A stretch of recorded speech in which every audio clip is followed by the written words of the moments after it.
আসসালামু আলাইকুম। লিজাস কুকিংয়ে সবাইকে স্বাগতম। আমন্ত্রণ জানাচ্ছি আমার নতুন একটি এপিসোড দেখার জন্য। আজকে আমি তৈরি করব গজা রেসিপি। আশা করি আমার আজকের রেসিপিটি আপনাদের কাছে ভীষণ ভালো লাগবে। আর ভালো লাগলে আমার চ্যানেলটি সাবস্ক্রাইব করে ফ্রেন্ডস অ্যান্ড ফ্যামিলির সাথে শেয়ার করবেন। পাশে থাকা বেল বাটনে ক্লিক করে রাখবেন আমার পরবর্তী ভিডিও নোটিফিকেশন পাওয়ার জন্য। আর ভিডিওটি দেখা শুরু করার আগে অবশ্যই একটি লাইক দিয়ে তারপর দেখা শুরু করবেন। তো এর জন্য একটি মিক্সিং বল নিয়েছি, আর এখানে নিয়ে নিচ্ছি ময়দা। আমি এখানে 1 কাপ পরিমাণ ময়দা নিয়েছি, আপনারা চাইলে আরও কম বেশি করেও নিয়ে নিতে পারেন। এবার এখানে অ্যাড করে দিলাম স্বাদ মতো লবণ, অ্যাড করে দিচ্ছি রান্নার তেল। আমি এখানে 1 কাপ ময়দার জন্য 2 টেবিল চামচ রান্নার তেল নিয়েছি। আপনারা চাইলে ঘি কিংবা বাটার দিয়েও এই রেসিপিটি তৈরি করে নিতে পারেন। এবার খুব ভালোভাবে ময়ান দিয়ে নিতে হবে, আর এই তেলটাকে ময়দার সঙ্গে খুব ভালো করে মিশিয়ে নিতে হবে। আর এই ময়ান দেওয়াটা পারফেক্ট হয়েছে কি না সেটা বোঝার জন্য কিছুটা ময়দা নিয়ে এভাবে মুট করলে শক্ত হয়ে যাবে, আর চাপ দিলে ভেঙে যাবে। তখনই বুঝতে হবে ময়দাটা ময়ান দেওয়া একদম পারফেক্ট হয়েছে। এবার এখানে নর্মাল পানি নিয়েছি, আর এই পানিটা দিয়ে আমরা একটি ডো তৈরি করে নেব। আর এই পানিটা কিন্তু একবারে দেওয়া যাবে না, একটু একটু করে দিয়ে একটি ডো তৈরি করে নিতে হবে। একবারে পানিটা বেশি করে দিলে কিন্তু ডোটা নরম হয়ে যেতে পারে, আর এই ডোটা কিন্তু কোনোভাবে নরম করা যাবে না।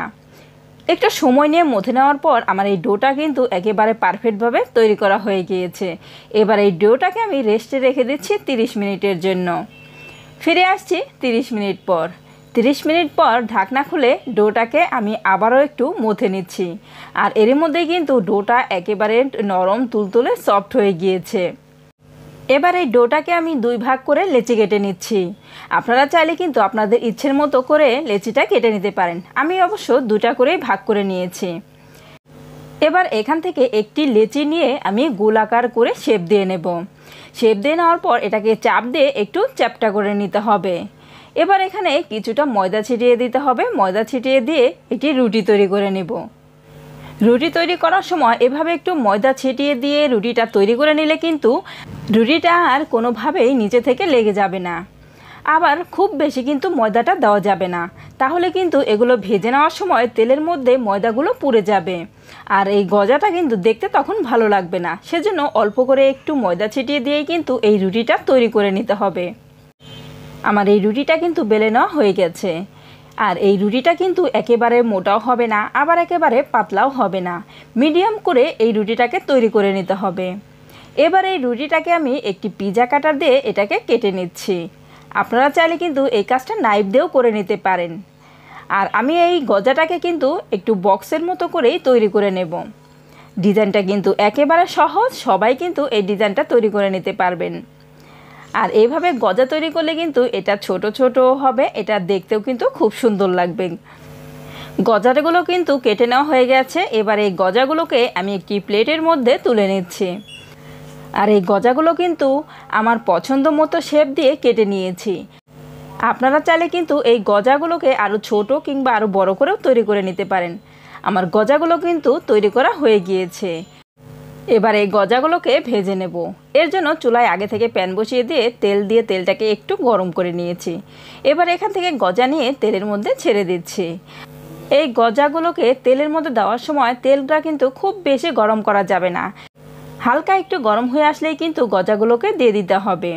আর এই পর্যায়ে কিন্তু চুলার আঁচটা লোতে রাখতে হবে। চুলার আঁচটা লোতে রেখেই কিন্তু এই গজাগুলোকে ভেজে নিতে হবে।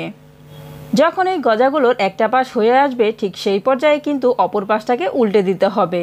আর এই গজাগুলোকে কিন্তু একটু সময় নিয়ে ভেজে নিতে হবে। একটু সময় নিয়ে ভেজে নিলে কিন্তু এই গজাগুলো একেবারে মুচমুচে কুড়মুড়ে হয়ে যাবে। তো দেখতেই পাচ্ছেন আমি একটু সময় নিয়ে ভেজে নেওয়ার পর গজাগুলো থেকে কিন্তু খুব সুন্দর একটা কালার চলে আসছে। তো এই গজাগুলো কিন্তু ভাজা হয়ে গিয়েছে। এবার এই গজাগুলোকে তেল থেকে তুলে নিচ্ছি। আর এই গজাগুলো যদি একটু সময় নিয়ে আপনারা ভেজে না নেন তাহলে কিন্তু এই গজাগুলো একদমই মুচমুচে হবে না। আর এই গজাগুলো কিন্তু আমি এরকম কালার করে ভেজে নিয়েছি, এর চেয়ে বেশি আর কালার করব না। আপনারা চাইলে কিন্তু আর একটু বেশি করে কালার করে নিতে পারেন। আমার গজাগুলো কিন্তু ভাজা হয়ে গিয়েছে। আমি একটু কাছ থেকে দেখে দিচ্ছি এটা কতটা সুন্দর একটা কালার চলে আসছে। এবার চুলায় একটি প্যান বসিয়ে দিয়েছি। এখানে দিয়ে দিচ্ছি চিনি।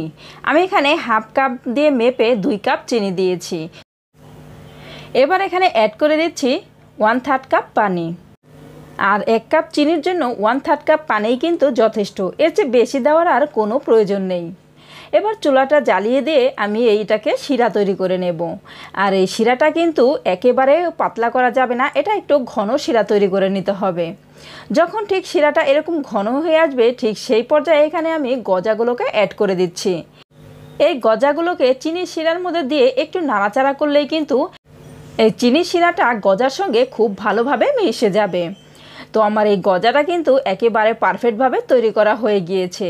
দেখতেই পাচ্ছেন চিনিটা কিন্তু একেবারে পারফেক্টভাবে গজার মধ্যে লেগে গিয়েছে। এবার আমি এগুলোকে তুলে সার্ভ করে দেখিয়ে দিচ্ছি। এই গজাগুলো কিন্তু এখনই ভীষণই মুচমুচে হয়েছে, আর এগুলো একটু ঠান্ডা হলে কিন্তু আরও বেশি মুচমুচে হবে। আর মুচমুচে হলেই কিন্তু এই গজাটা খেতে ভীষণই ভালো লাগে। আপনারা কিন্তু এই গজাটা তৈরি করে 1 মাস পর্যন্ত সংরক্ষণ করতে পারেন। 1 মাস পর্যন্ত কিন্তু এই গজাটা একেবারে মুচমুচেই থাকবে। তো ফ্রেন্ডস, আমার আজকের রেসিপিটি আপনাদের কাছে কেমন লেগেছে অবশ্যই আমাকে কমেন্ট করে জানাবেন। আর যারা একেবারে নতুন রাঁধুনি, আশা করি আমার আজকের রেসিপিটি তাদের কাজে আসবে।